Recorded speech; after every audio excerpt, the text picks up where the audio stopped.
บริษัทซุนดาการค้าขนส่งค้าออกค้าเขาจำกัดมอบเงินสนับสนุนให้แก่แขวงจำปาสักและเมืองปทุมพร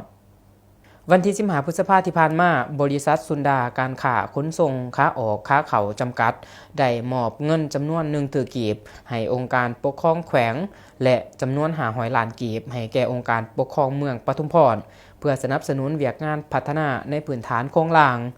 พิธีมอบเงินได้จัดขึ้นที่ห้องว่าการเมืองปทุมพรโดยมีทานอรุณไส้สุนนราชเจ้าแขวงจำปาสักมีการนำจากแผนกการอ้อมข้างแขวงและเมืองบริษัทซุนดาการค้าขนส่งค้าออกค้าเขาจำกัดเขาห่วม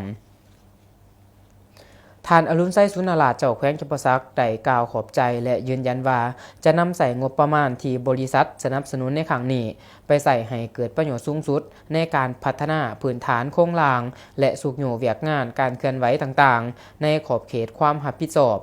สำหรับบริษัทซุนดาแมนบริษัทหนึ่งที่ดำเนินธุรกิจเกี่ยวกับการเก็บสื่อผลผลิตกสิกรรมและข่าเครื่องปลาของดงโดยเฉพาะแมนหมักจองบานเพื่อส่งออกไปต่างประเทศ